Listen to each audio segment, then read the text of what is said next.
gusa nanone iyo tuvuga umujinya w'Imana utandukanye n'uwacu abantu, kuko abantu ugamije guhora no kwihimura ku bandi, kandi ubwawo nawo ukaba ukomoka muri kamere y'icyaha. Naho umujinya w'Imana ni nk'ifuhe ryo kudashimishwa n'ibyo abantu bakora bitandukanye no gukiranuka kwayo, ariko ubundi ntabwo ukomoka mu miterere y'ibyaha. Bose batwarwa n'ibyaha, bityo rero bivuze ko nta muntu n'umwe ushobora gukiranuka imbere y'Imana yitwaje ko ari umuyuda, yitwaje ko ari umunyedini, yitwaje ko ari umunyamahanga. Nta n'umwe ukiranuka imbere y'Imana, kuko yaba abayuda yaba abanyamahanga bose batwarwa n'ibyaha. Mana Data wa twese uhoraho, turagushimye kuko uri Imana yacu kandi udukunda. Reka ijambo ryawe ritubere umucyo umurikira inzira zacu n'ubwenge bwacu, kugira ngo turusheho kumenya no gusobanukirwa ubushake bwawe ku buzima bwacu, mu izina ryera rya Yesu, amen. Ubushize twaganiriye ku nyigisho nkuru ziboneka mu gitabo cy'Abaroma, cyane cyane mu gice cya mbere uhereye ku murongo wa mbere ukageza ku murongo wa 17, aho twabonye Pawulo nk'umwanditsi agaragaza ko yahamagariwe kuba imbata ya Yesu, ndetse no kugeza ubutumwa bwiza ku banyamahanga, ndetse ahamagarirwa kubwiriza ubutumwa bwiza. Twagaragaje neza ko natwe dukwiriye kugira ishyaka ryo kubwiriza abandi ubutumwa bwiza. Yagaragaje kandi ko kuba abizera b'i Roma, kwizera kwabo kwarasakaye mu isi, byamubereye umugisha, ndetse bimubera n'umwanya mwiza wo kugira ngo abasabire, abasengere nka bene se. Tubona yuko natwe abizera tudakwiriye gutandukanywa n'amadini n'indi mihango y'idini, ahubwo ugaragaje wese ko ari umwizera w'ukuri kw'ijambo ry'Imana, dukwiriye kumufata nka mwene data, tukamusabira kandi tukabana nawe mu bumwe bwo kwizera. Ikindi twabonye nuko mu butumwa bwiza, umurongo wa 16 na 17, arimo gukiranuka kuva ku Mana uhishurirwa. Twabonye ko iyi mirongo ibiri niyo nyigisho nkuru y'igitabo cy'Abaroma. Uyu munsi rero tugiye kurebera hamwe uhereye igice cya mbere uhereye ku murongo wa 18 kugeza mu gice cya gatatu umurongo wa 20, aho tugiye kureba inyigisho nkuru irimo ivuga ko abantu bose batsindwa n'urubanza rw'ibyaha imbere y'Imana. Mbere yuko asobanura agaciro ko gukiranuka guhishurwa mu butumwa bwiza kandi kugaheshwa no kwizera, Pawulo abanza gusobanura ikibazo cya buri muntu wese. Abantu bose bariho urubanza rw'Imana kubera ibyaha byabo, kandi batsindirwa imbere y'Imana ikiranuka. Rero nk'uko umuganga agomba kwemeza umuntu ko arwaye mbere yuko yemera kunywa imiti, ni nako Pawulo agomba kubanza kutwemeza ko natwe turwaye indwara y'ibyaha, bityo tukaba dukeneye umuti w'ibyaha, ari wo gakiza gatangirwa ubuntu muri Kristo Yesu. Igice cya mbere umurongo wa 18 kugeza 32 tubonamo insanganyamatsiko igira iti ab'isi bose batsindwa n'iby'Imana yaremye. Mu murongo wa 17 Pawulo yagaragaje ko mu butumwa bwiza arimo gukiranuka kuva ku Mana guhishurirwa.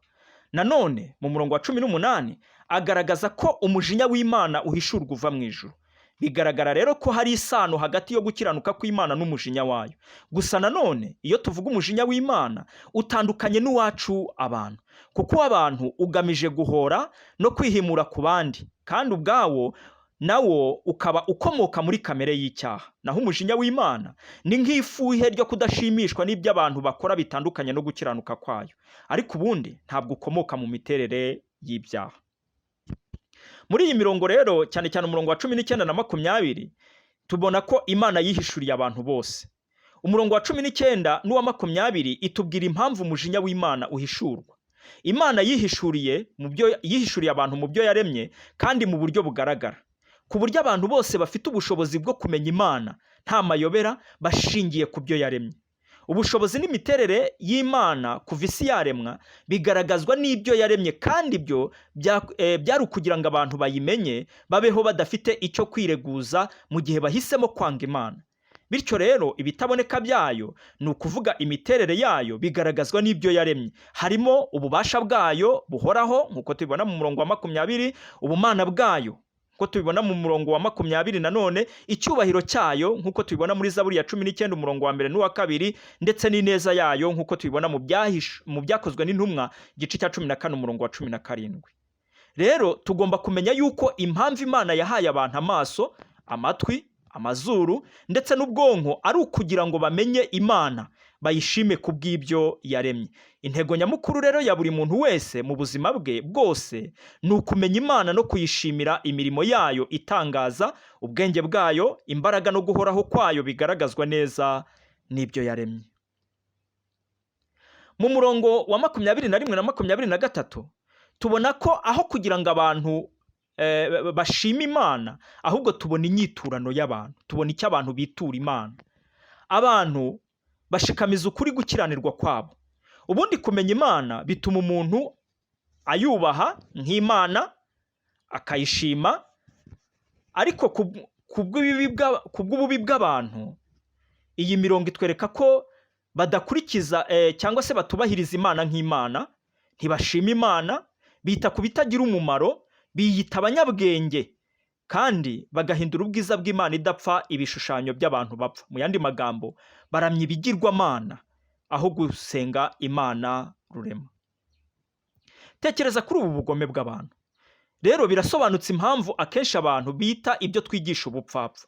Yesu yatubwiye muri Matayo 4, muri Matayo igice cya 5 umurongo wa 45 ko Imana ivubira imvura ababi n'abeza, ikabaha ibyo bakeneye mu buzima bwabo bwa buri munsi, ititaye ko bayanga cyangwa bayikunda, bayizera cyangwa batayizera. Rero mu kwanga kumenya Imana, abantu ubwabo biyita abanyabwenge ndetse kuruta Imana rurema. Bibiliya itubwira ko uku kwiyita no kwihindura abanyabwenge kuruta Imana bibahindura abapfapfa. Banze kumenya Imana, bibashyira mu mwijima, kandi biyise abanyabwenge bahinduka abaswa. Mu murongo wa 24 na 32 w'igice cya mbere tubonamo ingaruka zo gushikamiza ukuri kw'Imana cyangwa se zo gushikamira ukuri kw'Imana. Aba bantu tubwirwa hano ntibafite icyo kwireguza imbere y'Imana nkuko tubibona mu murongo wa 20. Ni nayo mpamvu ubwo Imana yabihishuriye mu byo yaremye bagahitamo kuyanga, umujinya w'Imana uva mu ijuru ku bwabo nkuko tubibona mu murongo wa 18. Nicyo cyatumye Imana ibareka ngo bakurikize ibyo imitima yabo irarikiye. Umurongo wa 24 na 25 tubonamo ko bakora ibiteye isoni birimo kononana imibiri yabo. Baguraniye ukuri kw'Imana gukurikiza ibinyoma. Muri iyi minsi kubeshya bimeze nkaho ari ikintu gisanzwe mu buzima bw'abantu, byamaze kuba nk'ibisanzwe. Baramya ibyaremwe bakabikorera, bakabirutisha Imana rurema. Kugira ikigirwamana ntabwo ari ukuba ukikubita imbere ngo ugisenge gusa, ahubwo ikintu cyose wimitse mu buzima bwawe kigafata umwanya wa mbere kuruta Imana rurema, icyo cyose ni ikigirwamana, icyo cyose ni cyo uramya kuruta Imana rurema. Rero umurongo wa 26 na 27 hatubwira ko aricyo cyatumye Imana ibareka kugira ngo bararikire ibyonona. Abagore bakoresha imibiri yabo uburyo butandukanye n'ubwo yaremewe. Abagabo bagirirana n'abandi bagabo ibiteye isoni. Ibi nibyo twita homosexualité cyangwa se ubutinganyi mu minsi ya none.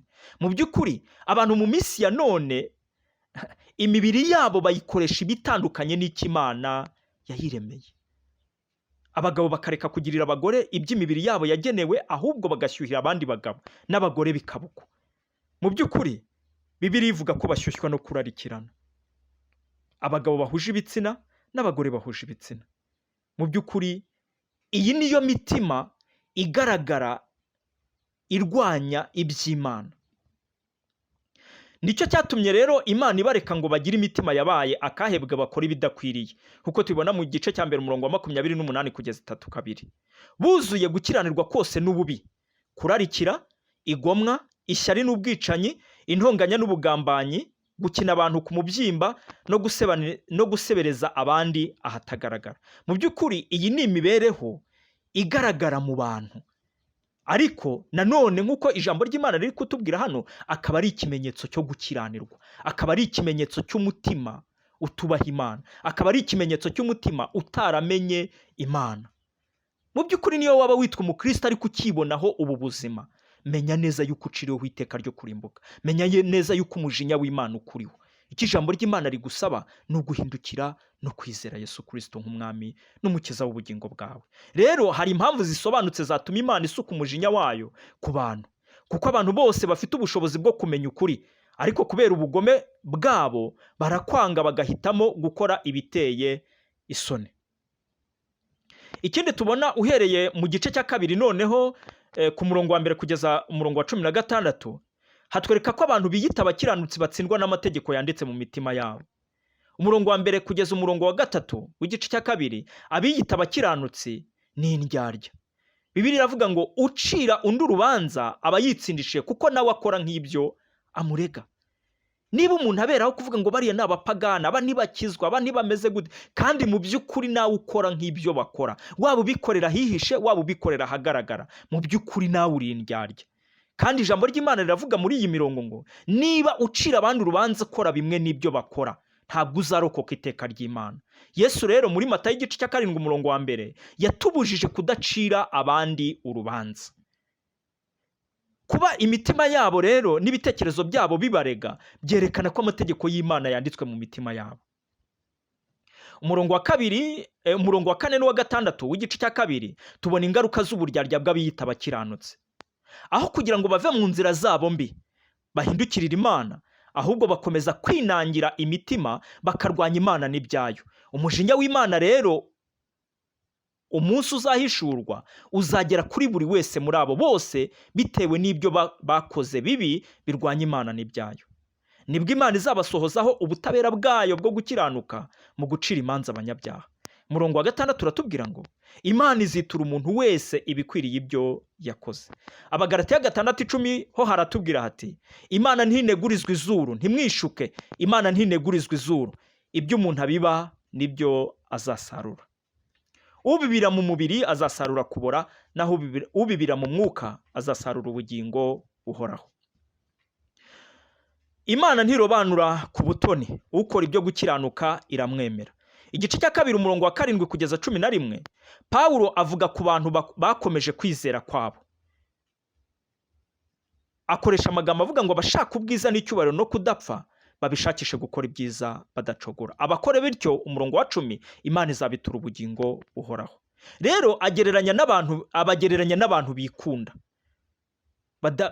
badashakisha Imana umwete wabo wose. Abantu bikunda biyitaho gusa. Pawulo atandukanya kandi ibizabaho. Abantu beza bishimira ubuzima bw'iteka, bazagirana umubano mwiza uhoraho na Yesu ndetse na se. Muri Yohana 17:3 abantu bakomeje gukora ibintu bibi, Imana izabasukaho umujinya wayo. Yesu nawe yabivuzeho. Ubwa mbere Yesu yavuze ku munyabwenge. Umuntu w'umunyabwenge akora ibyo Yesu yigishije. Niko Yesu yigishije. Uwo muntu niwe ugereranywa n'uwubatse inzu ye ku rutare, ndetse umuyaga ukaze ntushobora kwangiza iyo nzu cyangwa kuyisenya. Ariko umuntu w'umupfapfa ntabwo akora ibyo Yesu yigishije, arabyumva gusa ariko ntabikore. Uwo muntu ameze nk'umugabo wubatse ku musenyi, kandi umuyaga washenye iyo nzu. Tubibona muri Matayo igice cya 7 umurongo wa 24 kugeza 27. Inyubako idafite urufatiro rwiza ntibikomeye, kandi ubuzima bw'umuntu bufite intege nke rwose. Bityo umuntu wese utizeye Yesu ntashobora kuzarokoka umujinya w'Imana, kuko nta muntu ushobora kwitsindishiriza imbere y'Imana cyangwa se ngo atsindishirizwe n'imirimo itegetswe n'amategeko. Bityo rero umuntu wese uzaboneka imbere y'Imana atarizeye Yesu ntazashobora kurokoka umujinya w'Imana. Muri iyo mirongo kandi tubona Pawulo agaragaza urubanza ku Bayahudi ndetse no ku banyamahanga. Byerekana ko ntacyo bamwe barusha abandi imbere y'Imana. Bombi ni ukuvuga Abayahudi n'abanyamahanga bashobora kubona agakiza kimwe k'Imana cyangwa urubanza rw'Imana. Urugero ni iyerekwa rya Petero ryo gusura Koroneliyo ryigishije Petero ku kuri. Imana yemera umuntu uwo ari we wese uyubaha, kandi Imana yemera umuntu uwo ari we wese ukora ibintu byiza bivuye mu kuyizera, bitavuye mu mirimo itegetswe n'amategeko, ahubwo bivuye mu kuyizera nk'Imana cyangwa se kwizera Yesu Kristo nk'umwami n'umukiza w'ubugingo bwawe. Nk'uko tubibona mu byakozwe n'intumwa igice cya 10 umurongo wa 34 n'35. Pawulo yerekana abapfuye batazi amategeko n'abatwarwa n'amategeko uburyo bizagenda mu gihe cy'urubanza. Tubibona mu gice cya 2 uhereye ku murongo wa 12 kugeza 16. Amategeko ya Mose nta ruhara azagira mu gucira urubanza abapfuye batazi amategeko, kuko ntayo bumvise. Ahubwo Imana izabacira urubanza ishingiye ku kuri ko kumenya icyiza n'ikibi byari mu mitima yabo. Naho abahawe amategeko azababera urufatiro rwo gucirwa urubanza. Mu yandi magambo, bazacirwa urubanza hashingiwe ku mategeko. nubwo abayahudi bumvaga ko abanyamahanga badakwiriye agakiza kubera ko badafite amategeko, ariko Bibiliya ivuga ko abumvira amategeko nibo babarwa nk'abakiranutsi, ntabwo ari abayasoma cyangwa abibwira ko bayafite gusa. Tubibona mu murongo wa 13. Mu murongo wa 14 Pawulo avuga inshuro ebyiri ko abanyamahanga batari bafite amategeko ya Mose, ariko bakoraga ibintu bimwe byanditswe mu mategeko, urugero nko kwita ku barwayi, kwita ku bakuze n'ibindi. Aha rero niho yavuze ko nubwo batari bafite amategeko, ariko iyo bakoze iby'amategeko ubwabo baba bihindukiye amategeko. Naho mu murongo wa 15 Pawulo agaragaza yuko kuba abanyamahanga batari bafite amategeko ariko bagakora iby'amategeko, bityo bisobanuye ko amategeko yanditse mu mitima yabo. Bivuze ko mu bwenge kavukire bwabo harimo amategeko nk'igihamya cy'uko imbere mu muntu harimo kumenya icyiza cyangwa ikibi.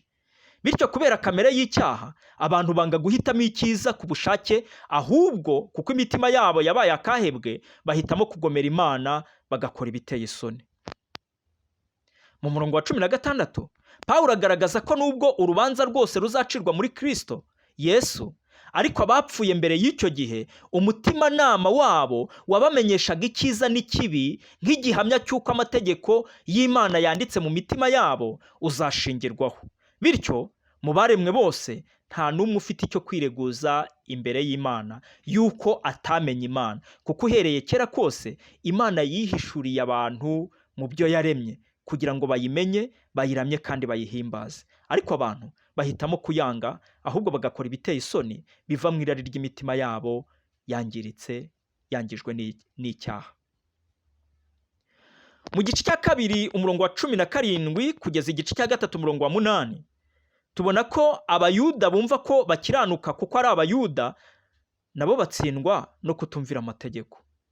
Icya mbere tubona ko kuba umuyuda ntibihagije kugira ngo ube ukijijwe, cyangwa kuba umunyedini ntabwo bihagije kugira ngo ube ukijijwe.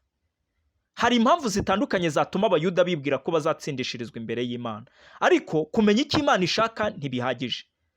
Kwigishwa neza iby'amategeko ntibihagije. Mu yandi magambo, muri iki gihe twavuga yuko kumenya ko Yesu yapfiriye ibyaha by'abari mu isi, kumenya ko Yesu yapfuye akazuka, kumenya ko Yesu ababarira ibyaha cyangwa agirira abantu neza, kuba warabyigishijwe inshuro nyinshi mu rusengero ntago bihagije kugira ngo ube ukijijwe, keretse iyo ugeze ku rugero rwo guha Yesu Kristo ubuzima bwawe n'umutima wawe kugira ngo yime abe umwami n'umukiza, agutegeke kandi akuyobore. Imana rero yihishuriye Abisiraheli binyuze mu mategeko yahaye Mose, ibagaragariza icyo bifuzaho muri ayo mategeko nk'igihugu. Imibereho y'igihugu cyabo yari ishingiye kuri ayo mategeko. Birariraga ko bafitanye isano yihariye n'Imana. Bari ab'Imana koko nayo ari iyabo, ku buryo nta kindi gihugu mu isi cyari gifite uyu mugisha. Bari bafite amahirwe yo kumenya ubushake bw'Imana binyuze mu mategeko yayo. Bityo rero bari bafite uburyo bwose bwo kumenya icyiza gikwiriye imbere y'Imana. Nubwo aya mahirwe yose bari bayafite, ariko ntibigeze babasha gukiranukira Imana yabo. Bityo mu murongo wa 19 na 20 tubona ko kwibwira kuri icyitegererezo ukaba unafite ubwenge bwo gufasha abandi nabyo ntibihagije kugira ngo ubukijijwe. Icya mbere, kumva ko ubwabo, no kuvuga abayahudi, bari bafite gukiranuka byatumye bumva ko ari abantu badasanzwe ndetse bari hejuru y'ibindi bihugu n'abandi bantu. Bityo bituma Bibiliya ibagereranya n'abarandasi b'impumyi ndetse n'umucyo w'abari mu mwijima. Mu by'ukuri umuntu wese wibwira ko ari igitangaza, akibwira ko asobanukiwe kurenza abandi, akibwira ko afite ubushobozi abandi badafite bwo gukora ibintu runaka mu by'umwuka, uwo wese Bibiliya imwita umurandasi w'impumyi. Kuko tuzi neza yuko twese abizera Yesu Kristo turi abatambyi b'ubwami bw'Imana, dufite umwuka wera utuyobora, kuko duhabwa umwuka wera tukimara kwizera kandi akatuyobora mu kuri kose. Nta muntu rero wari ukwiriye kwirarira ko hari ibyo azi bisumba abandi, cyangwa avuga ngo ngewe ndabasengera mwebwe ntimushoboye gusengera, cyangwa ngewe ndabatambira ndi umutambyi mwebwe. Ibyo byose abameze batyo Bibiliya ivuga ko ni abarandasi b'impumyi, bakaba n'umwijima w'abari mu mwijima. Ntabwo navuga ko ari umucyo, ahubwo n'umwijima w'abari mu mwijima. Ibyo tubibona muri Matayo igice cya 23 umurongo wa 16 na 24. Aho kugira ngo babe umucyo w'abapagani batazi Imana, abayuda bitandukanyije n'indi mico y'ibindi bihugu. Twibuke ko mu gihe Imana yababuzaga kwivanga n'andi mahanga, ntago yababwiye kutabera andi mahanga urugero ndetse n'umucyo. Ahubwo umucyo wabo wo kumvira no kubaha Imana n'amategeko yayo ni wo wari ukwiriye kubera andi mahanga urugero, aho gukurikiza iby'andi mahanga yakoraga.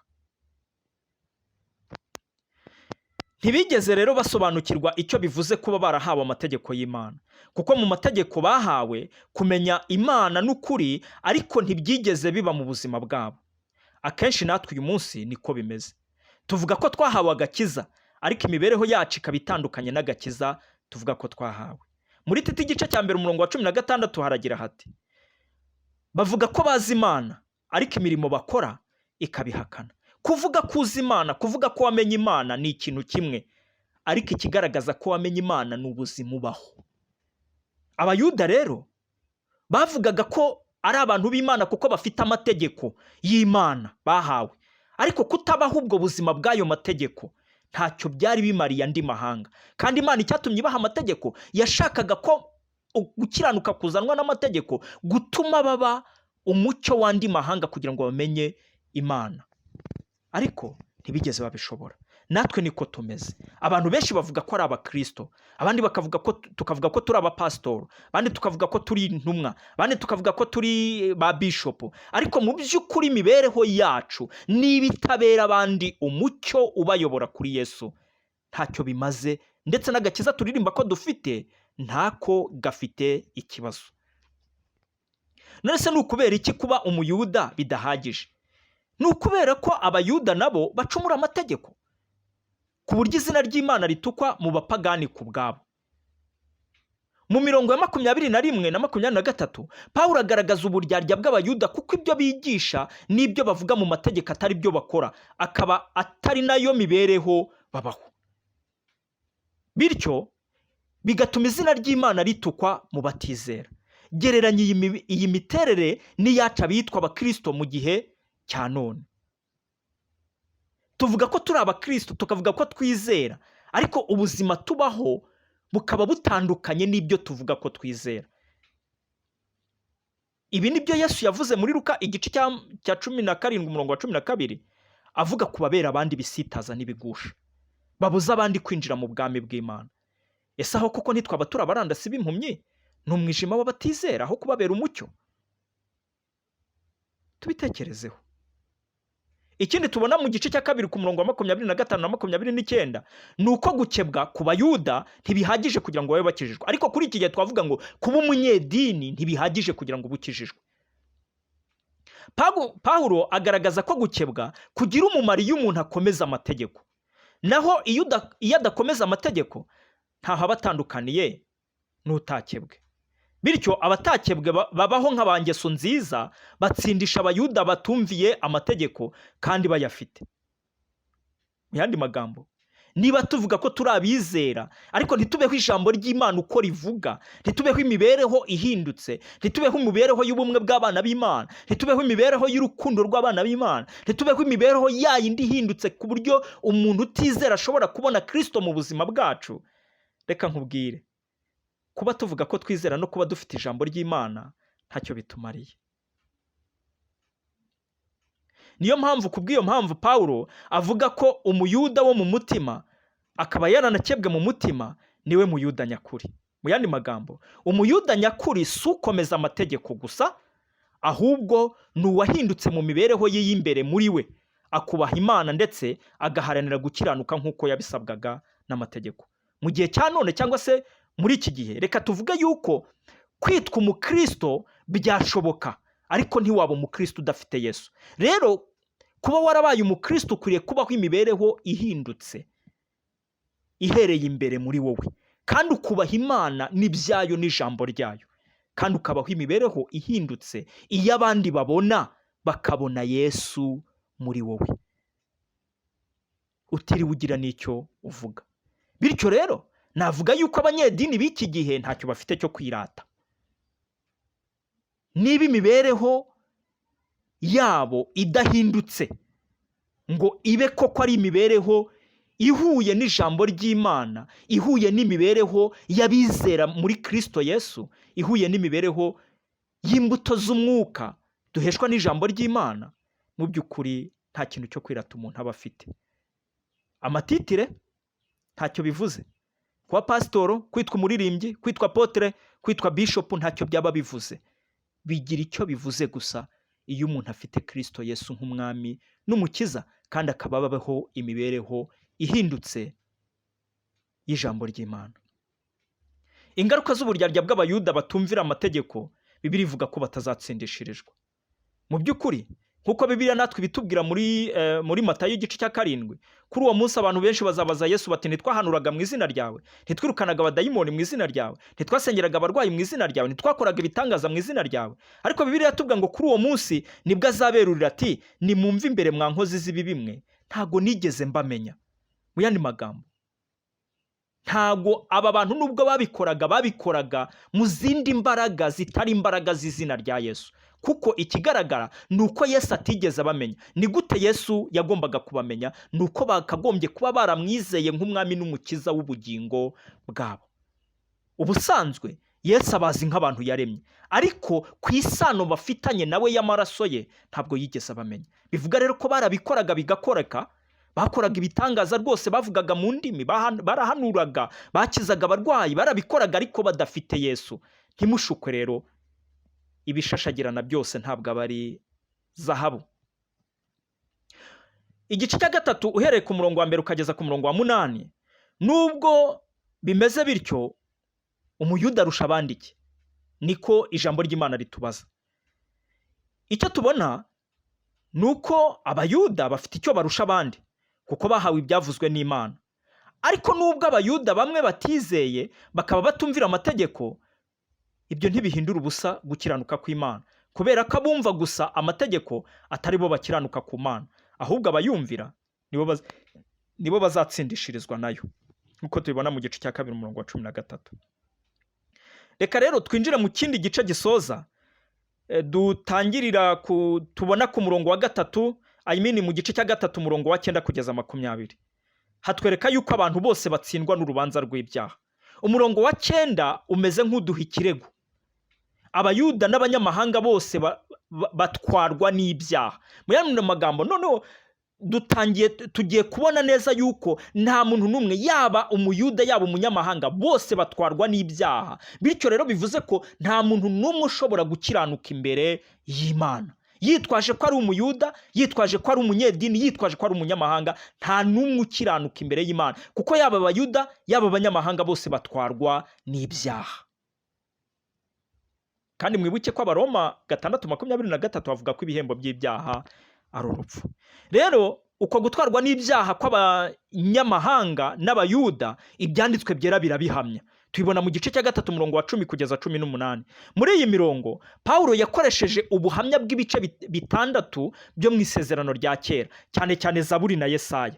Intego ye kwari ukwerekana ko mu buryo bwose abantu bose batubaha Imana kandi ko badakiranuka imbere yayo.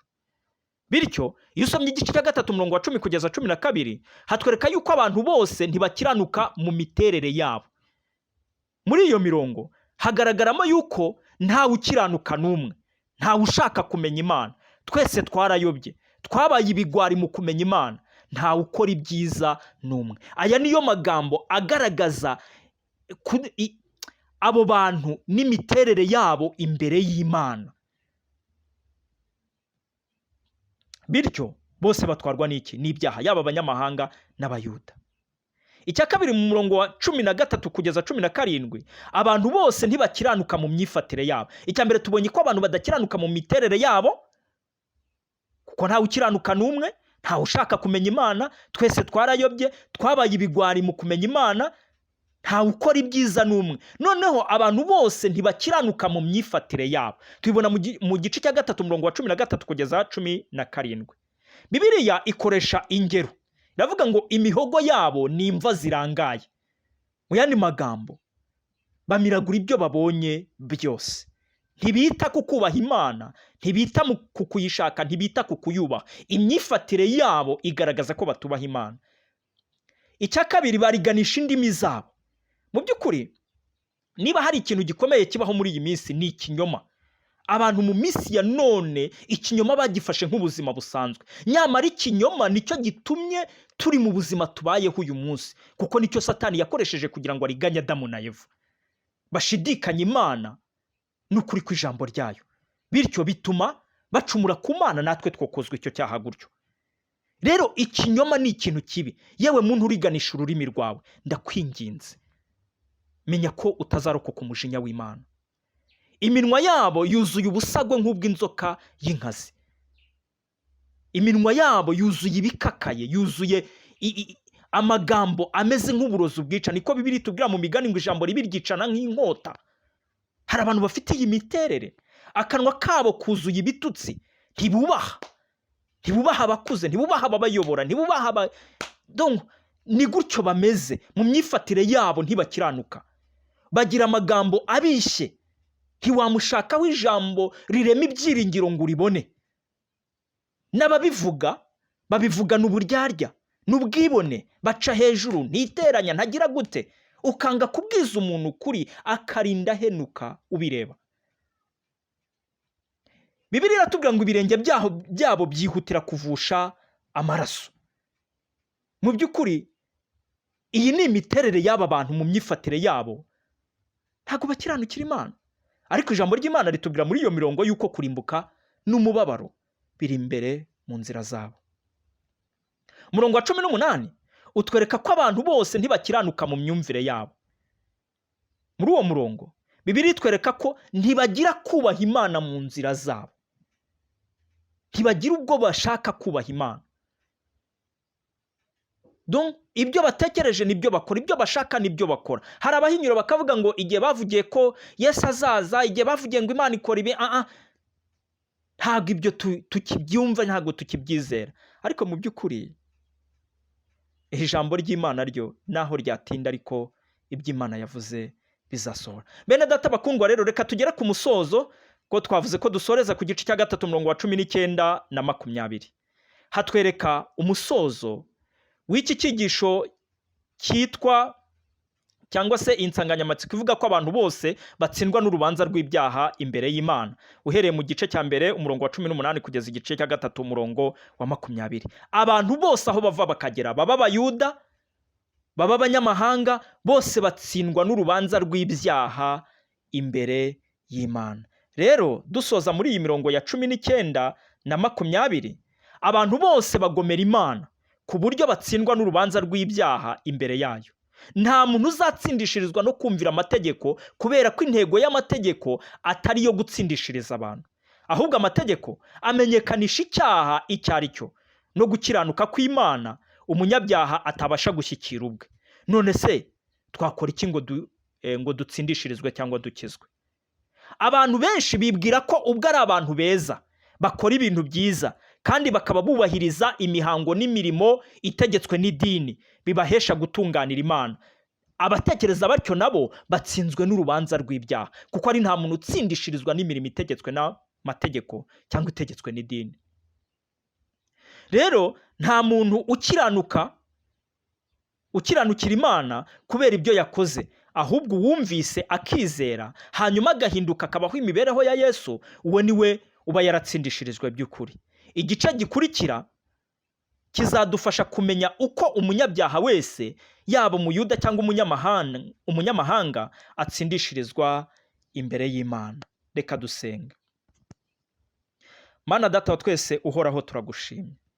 Uri Imana yacu, uradukunda, kandi tugushimira yuko ijambo ryawe wandikishije ritubera inkomezi n'umuyoboro wo kumenya ukuri kw'ijambo ryawe, nk'uko Dawidi yavuze ko ijambo ryawe ari itabaza ry'ibirenge bye.